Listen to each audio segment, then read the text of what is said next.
Notre société est absolument conçue pour affaiblir 90% du potentiel de l'être humain.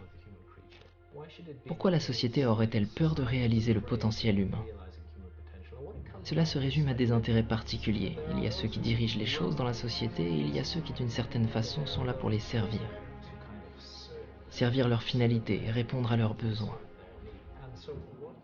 Et donc ce que notre société a créé, c'est un royaume de robots de chair conditionnés qui effectueront leurs tâches quotidiennes sans se plaindre et sans causer de problème.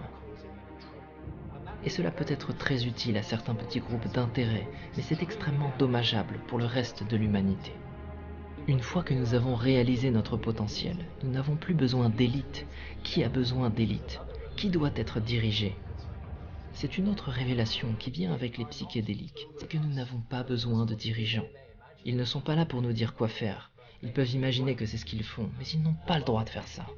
Et au moment où nous commençons à nous éveiller et à poser des questions vraiment profondes sur la nature de la réalité et sur la société dans laquelle nous vivons, leur pouvoir est instantanément diminué. Et je pense que c'est pourquoi nous avons vu une telle vigueur et un véritable acharnement, vraiment dérangeant, investi dans cette chose stupéfiante appelée guerre contre la drogue, qui a été utilisée comme excuse pour entrer dans le sanctuaire intérieur de la vie des gens.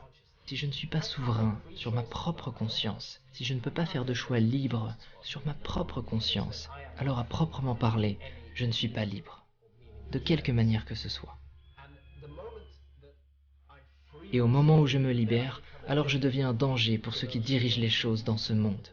Quiconque, ayant eu l'occasion de questionner profondément la nature des choses grâce à une expérience psychédélique, est un danger pour le statu quo.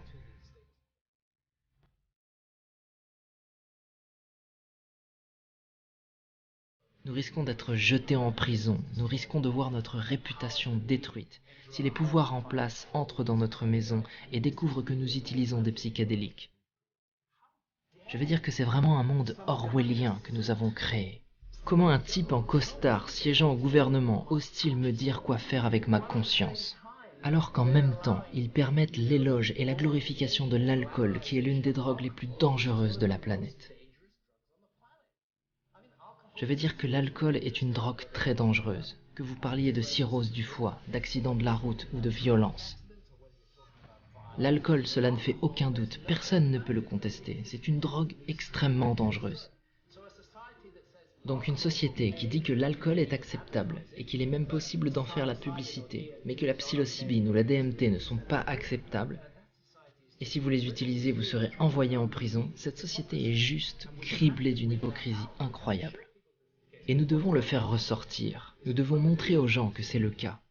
Parce que ce qui se passe ici est un abus fondamental des droits de l'homme. Nous devons être libres de prendre des décisions concernant notre propre conscience, toujours à condition de ne pas nuire pour les autres.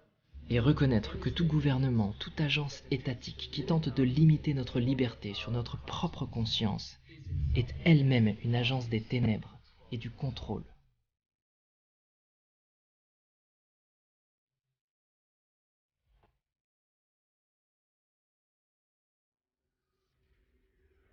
Je pense que l'une des merveilles de ces remèdes, comme la DMT, est qu'ils nous reconnectent à l'esprit.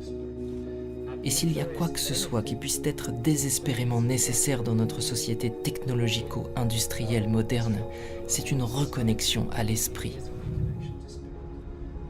C'est ce qu'il manque. Cette absence d'esprit explique pourquoi il y a tant de douleurs dans le monde aujourd'hui, et pourquoi les gens sont prêts à s'infliger tant de souffrances les uns aux autres. Lorsque nous nous reconnectons à l'esprit, nous réalisons que nous sommes une partie intrinsèque de la famille humaine. Ce que les psychédéliques nous montrent est que nous sommes tous membres d'une seule famille de conscience. Et cela met de côté toutes les choses triviales comme la couleur de notre peau, ou le pays dans lequel nous sommes nés, ou le système juridique dans lequel nous avons grandi. Ils mettent ça de côté, et ils mettent nos âmes à nu, parce que, mon Dieu, c'est un mystère d'être vivant, d'avoir des expériences, d'avoir nos sens, de tomber amoureux, d'être engagé dans ce monde. Tout ça, si vous y réfléchissez, je veux dire, d'où est-ce que nous venons? Nous sommes nés dans ces corps, nous grandissons dans une famille, nous découvrons le monde, puis nous considérons tout comme acquis. Mais c'est un mystère énorme du début à la fin. Ces psychédéliques sont des agents de libération. Je ne suis pas en train de dire qu'ils sont tous parfaits et merveilleux. Mais sont-ils des agents libérateurs nous menant à nous poser des questions que nous n'aurions jamais posées avant? Oui, absolument. Et nous mènent-ils à vouloir être de meilleurs humains? Oui, absolument. Et nous mènent-ils à voir les failles et les défauts de notre société qui ont été si soigneusement masqués? Oui, absolument. Il y a eu un effort concerté pour réprimer cette croissance de liberté. Et vous savez quoi? Ça ne va pas fonctionner. Cet effort est défaillant. Les gens sont en train de se réveiller dans le monde entier. Pas assez vite pour l'instant, pas en assez grand nombre, mais c'est en train d'arriver. C'est une petite flamme, ça grandit, et ça va continuer de grandir. L'humanité va aller de l'avant, dans un sens positif. Et je suis absolument sûr que les psychédéliques ont un rôle important à jouer dans ce voyage.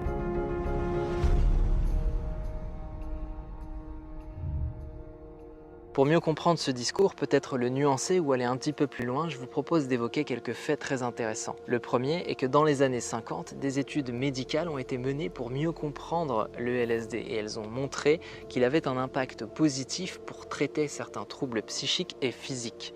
Ensuite, la culture matérialiste de l'époque a utilisé son aspect récréatif pour le bannir totalement et ces études ont été arrêtées. Et ça n'est qu'aujourd'hui, très récemment, pas en France, en tout cas, mais récemment dans le monde, particulièrement aux États-Unis, au Canada et dans d'autres pays, qu'on s'intéresse à l'effet positif des psychédéliques dans un cadre médical. Le deuxième fait intéressant est que contrairement à ce que la plupart des gens pensent, les psychédéliques ou les hallucinogènes, on peut aussi les appeler comme ça, ne sont pas addictifs, c'est-à-dire qu'ils ne créent pas de dépendance. Contrairement à la cocaïne, à l'opium ou à l'héroïne, ils ont tendance à ne pas déstabiliser les systèmes neuronaux responsables de la sensation de récompense.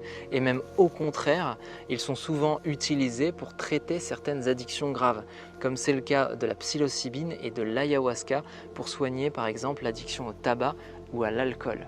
Troisième fait passionnant, c'est que la psilocybine, qui est un hallucinogène que l'on retrouve dans certains champignons, a permis d'accompagner des personnes en phase terminale de cancer dans le cadre d'études cliniques et a obtenu d'excellents résultats. Mais surtout, il y a une étude qui a été menée sur l'accompagnement thérapeutique dans le cadre de la dépression et avec un protocole de 2 prises en 6 semaines et un accompagnement thérapeutique, on a obtenu une rémission de 50% des patients, ce qui sont des résultats très encourageants pour la suite.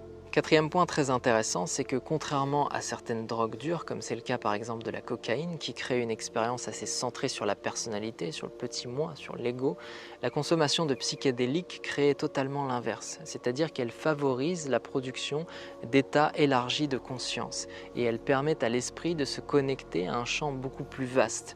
Souvent, on parle d'émotions proches du divin ou du sacré. Et ces expériences apportent en général aux participants une meilleure lecture de la nature de leur existence. Elle permet de faciliter des états créatifs et d'installer dans un processus de vie peut-être un cheminement spirituel qui n'était pas déjà présent par le passé, ou alors d'améliorer un processus en cours simplement parce qu'elle facilite l'expansion de la conscience et le retour vers des expériences spirituelles transcendantales. Enfin, un cinquième fait fascinant, c'est que la consommation en microdosage de certaines substances psychédéliques, comme c'est le cas de la psilocybine ou du LSD, permettent d'améliorer le niveau de concentration, la créativité, elle facilite l'empathie et l'ouverture de cœur et elle stimule positivement la vitalité. Alors quand on parle de microdosage, on parle dans le cadre par exemple du LSD de 25 à 50 microgrammes de LSD, ce qui fait que cela ne produit aucune hallucination et aucun état modifié de conscience. On a simplement une optimisation des fonctions cognitives. Et on pourrait sans doute affirmer, sans prendre trop de risques, que la consommation en microdosage de certaines substances psychédéliques aurait pu largement inspirer le scénario du film Limitless. Alors après tout ça, on pourrait se dire que cette vidéo est une excellente publicité de la consommation des psychédéliques, mais je vous rappelle que c'est interdit en France. Ici, je voulais simplement, à titre éducatif, ouvrir votre esprit, élargir votre perception par rapport à ce qu'on nomme aujourd'hui drogue et admettre qu'effectivement, il y a des faits d'actualité intéressants, comme particulièrement l'usage de ces substances à des fins thérapeutiques et surtout l'initiation vers une meilleure compréhension du sacré. Pour moi, ils ne sont absolument pas une substitution à un cheminement spirituel, mais ils peuvent être à un moment donné du parcours un puissant allié. Alors il n'est pas question d'arrêter les pratiques conventionnelles, mais plutôt à un certain moment de peut-être faire un détour du sentier pour aller vers une sorte de transcendance qui n'aurait pas été possible de manière naturelle et retourner à sa pratique avec peut-être une meilleure lecture.